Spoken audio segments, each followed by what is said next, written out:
Hello, this is Philip Carr-Gomm. Welcome to Tea with a Druid number 42. Now, do signal if you're having a problem with the sound. I've had a little trouble with my microphone. I'm moving it nearer to me now. Tell me if you can't hear me, and I'll see what I can do. In the end, I'll talk like this all the time. Um, and do say you're here if you feel like it.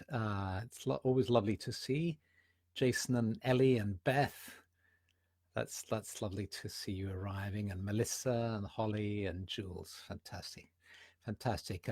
And tell me, can Alfred? You can hear me. That's fantastic. Winston says you can hear. Okay, hooray! Hello from the Netherlands. Good. I'm glad the microphone's working. Um, so, well, there's a beautiful, beautiful full moon outside, and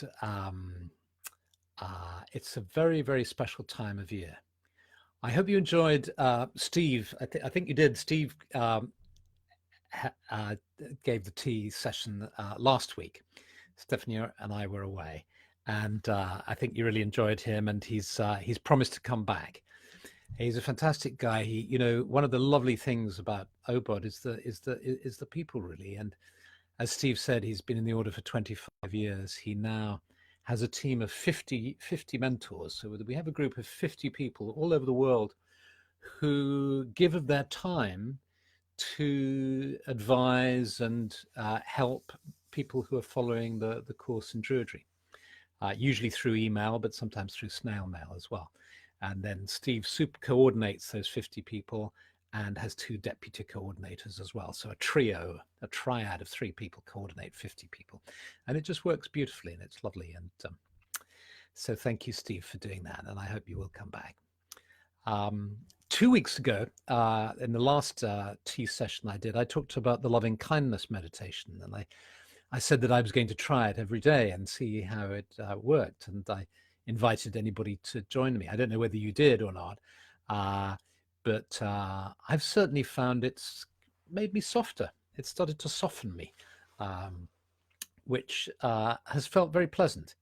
And in fact, I can report that I told my mother about it, and there she was in her old people's home, with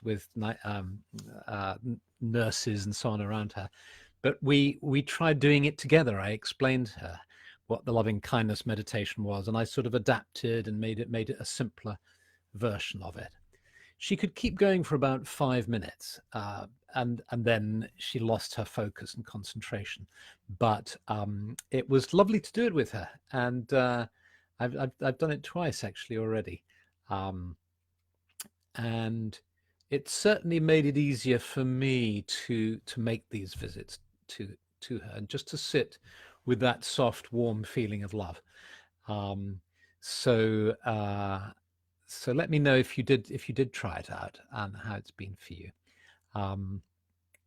But I thought, Melanie in Kentucky, we may need a boat to get around here soon. Gosh, well, yes, you've been having a rough time out there in the States. I almost thought we'd need a boat on Sunday. It poured with rain, but then it was all clear. And today there's been this most delicate sunshine in the air. And I was sitting in the sun in the garden, looking at the trees, the leaves, the flowers. There's some roses coming out, sort of second season of roses coming out. And I had that sense that I often get in autumn, which is, it can be mistaken for melancholy, but I've realized that it's not really sadness. So if it is sadness, it's a kind of sweet sadness. It's a real appreciation of the fragility. It's like the sunlight, although it was warming, as soon as a small cloud went in front of the sun, there was this chill breeze from the sort of announcing the coming of winter soon. And so the awareness of transience, of the fact that the summer is about to end at any moment, that the sunlight may be warm, but it's a fragile kind of warmth, brings with it a sort of beauty. It's as if we really it's like looking at a butterfly's wing, and it's so delicate. Or looking at a young, the feeling you get looking at a young child, and you know they're going to grow up soon, and you could feel sad about it. You could feel gloomy about the fact that this sweet little kid is going to turn into a big horrible old adolescent or something. But if you don't go that route and you stay with the route of being in the now, there's a lovely feeling which comes out of an awareness of transience. And then with a lovely synchronicity, Stephanie said to me, "You've got to listen to this radio program," which I did. And I give a link to it in the blog post. So Rabbi Gelfand, who gives the most fantastic, it's like a gift to the soul, this talk. And she talks, funnily enough, she was also tuning into this feeling of autumn as well. And she was talking about this concept of brokenness and fragility. And she introduced me to the idea of kintsugi pottery, which I didn't know about. It's a tradition in Japan. When a pot is broken, instead of throwing it away or seeing it, gluing it together and seeing it as a second-rate pot, you actually put gold or platinum or silver in the repair, and you create a pot that has these beautiful lines of gold or silver in it, and it's seen as appreciated as being beautiful. And this idea comes out of this, was related to another Japanese idea, which is called Wabi-sabi, which comes out of Buddhism originally, the teachings of impermanence in Buddhism. And the idea of Wabi-sabi is that we're not looking for perfection. We're not looking for invincibility. We're appreciating flaws and weaknesses as a part of life, as a part of each one of us. We're appreciating brokenness. And that's a powerful and touching idea. She finishes her broadcast by quoting a Hasidic rabbi who said, the whole heart is the broken heart. A heart can only be whole when it's broken, which I guess many of us will have experienced. And the striving to be invincible, which exists in our culture in some way and in our psyche, which of course in its worst light became the search for the Superman, the Aryan Superman, who was invincible.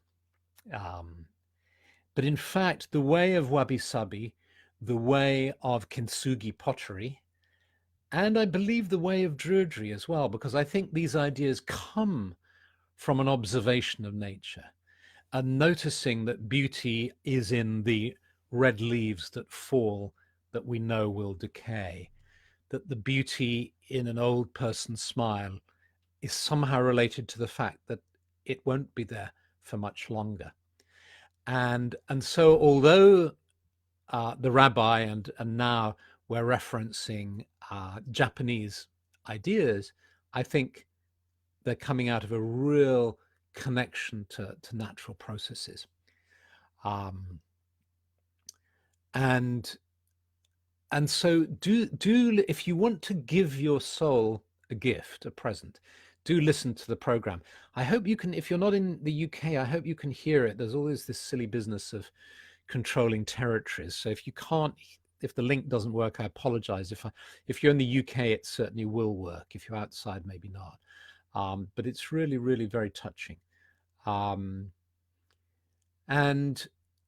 I thought for our session this evening, to really entertain this idea of appreciating our brokenness, not as something that is a failure, or even that just is unfortunate. If only I wasn't broken in that way, if only I wasn't weak in that way, if only I hadn't made that mistake, if only my life had turned out differently, if only people had treated me better, if only I hadn't had this accident, if only I hadn't had this illness. All those thoughts we have, which can come too from the pressure to fulfill our potential. So it's always like we're not quite good enough.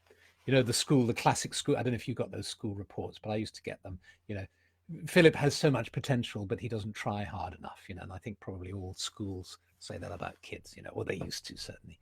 So there's always that sense that you're not quite good enough, you know. But to this idea says, no, no, no, the brokenness in you is part of your beauty. Paradoxically, it's a part of your strength in a way, and this is lovely. And this is a quality and an idea we can really connect with at this time of Olben Elfed, the autumn equinox. If you're in the southern hemisphere, as I saw AD is, then you can still connect with it because these are universal principles. And so I thought, let's do a meditation where we really open to appreciating fragility as a quality in life. Fragility, weakness, and brokenness as something beautiful, as something very special that somehow allows the divine to shine through, which is, of course, what that famous line in Leonard Cohen's song Anthem, you know, there's a crack in everything. How does it go? What's the second line? There's a crack in everything. That's how the light gets through. Mark Townsend, the Druid Christian priest, wrote a book on this theme called The Gospel of Falling Down. So let's work with this theme in our meditation now. If you're up, Fred. If you're new and this is all strange for you, you don't have to do this now. You can just listen to it, check it out, see if it's all right for you, and do it later. You can, you know, because this goes up on YouTube and on the Facebook page of OBOD as well, so you can watch it at any time. But let's open ourselves now to just being seated here. Wherever here is, wherever you are in the world, that's where you are, seated at one level in front of your computer or your phone or your tablet. But once you close your eyes to better concentrate on yourself, you can gradually allow your awareness of your physical surroundings to start to change. So you sense yourself instead in the sacred grove, in a clearing in the forest, sacred to the Druids, a magical place between worlds. And you become aware of the earth beneath your feet. You can sense all the life in the earth, all the organisms, the soil, the rocks and minerals and crystals, the water, all the creatures, all this life. And you feel this strong, healthy life, the slow rhythm of it. And you can feel it bringing you healing and strength and stability as you allow yourself to just relax and just to let your tensions just drain away into the earth as the energy of the earth rises up into you. You become aware of the trees around you. You sense their roots deep in the earth. You sense the quality of their being, each tree different in some way, like having its own personality, its own spirit. And you breathe in the energy of the trees. And the energy and the perfume of the trees flows into your being, bringing you strength and vitality.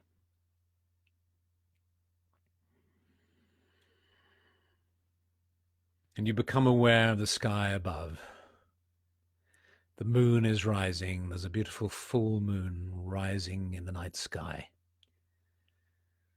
There are stars too. And you feel the crisp, clear energy of the sky. And you breathe in the energy of the sky and the light of the moon. And it flows into your being, bringing you vitality.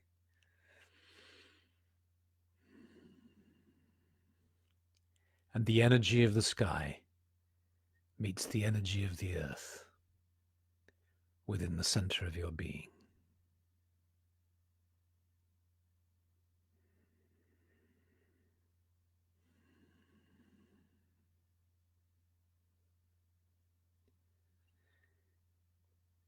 And you open your inner eyes in the grove and you see the moonlight is so clear. It's almost as if it's daylight. And a gentle breeze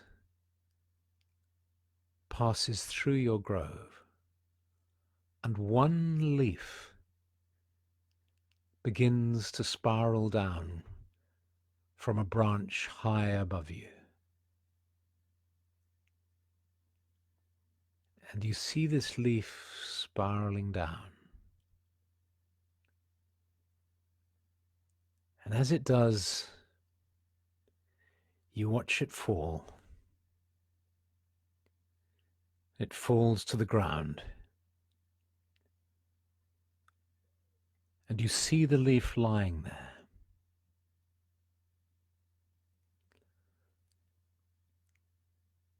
And now slowly the light begins to change. In this magic world, things can happen quickly. And so it's as if the sun's rising now, the autumn sun. And the sunlight plays on this leaf, and you can see its red and golden color. And you look up again against the blue sky, and you start to see 2, now 3 leaves starting to tumble down. And you just follow them slowly as they come to earth.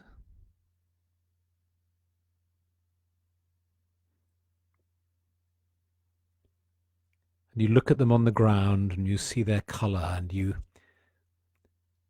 bask in that color. You soak it in, this beautiful red and golden color.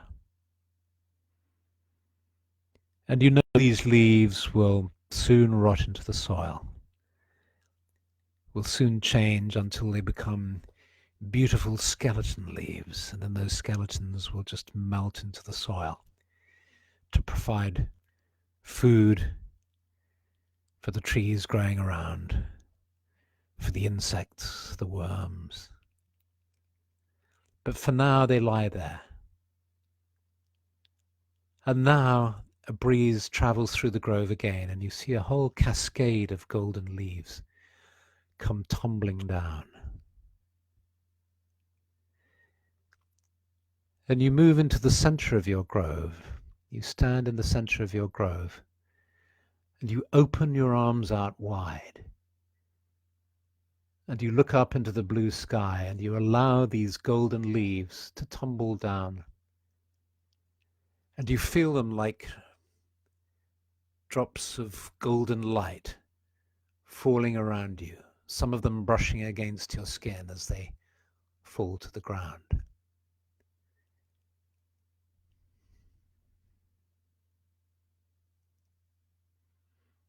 Each leaf brings a gift of love, of beauty, of energy into your aura, into your being.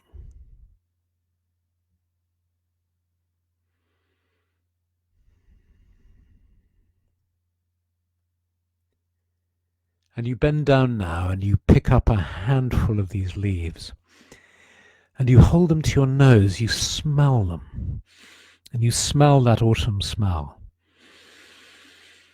And again, that aroma flows into your body. That smell you've smelled in the past so many times. And you can feel the healing power of the smell of this life flowing into you.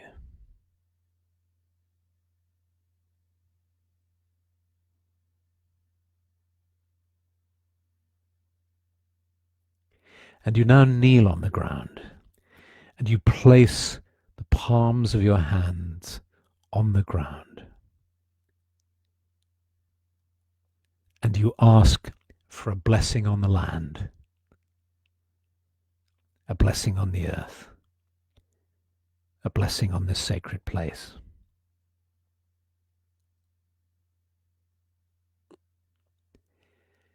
And then you lift your palms up and you hold them to your heart. And you ask for a blessing on your life, for a blessing on all lives.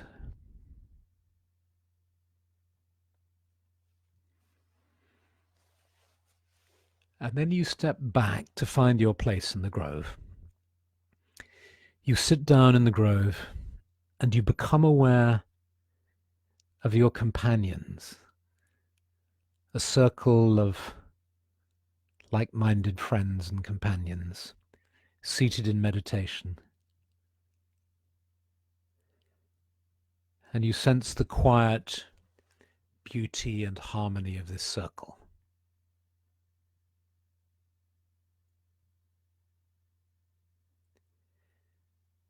And then, giving thanks to your companions, you allow your awareness of them to dissolve.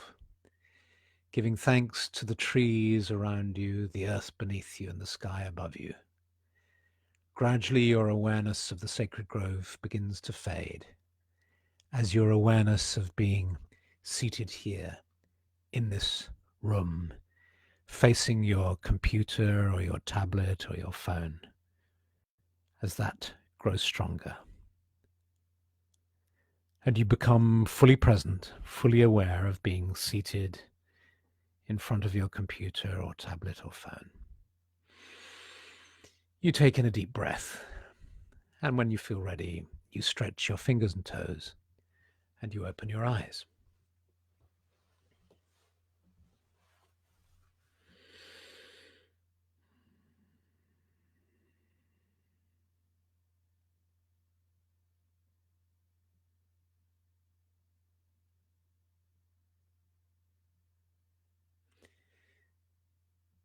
So, I hope you enjoyed that. Ellie talks about the beauty of rebirth also, because of course, yes, in that sense of the decline into the darkness, there's also that knowledge and knowing of the rebirth. There's a lovely way in which this time is also the time of the harvest. So it's a harvest time, which is incredibly rich, even though it's also a time of letting go. So there's this beautiful relationship in celebrating the equinox with Stuart Young. You heard the recording and you remember the Beatles in it. Yeah, Blackbird, absolutely. Yes, there's this lovely sense in which in the autumn you have on the one hand the riches and the bounty of the harvest, and that feeling of letting go, that relationship between richness and fullness. And Kirsty saying that works so well with broken clients. Got this work in psychotherapy is hugely relevant to all of this, of course. So that our clients, people who come to see us in therapy, somehow can connect to the beauty, the light in the cracks, in the brokenness. Yes.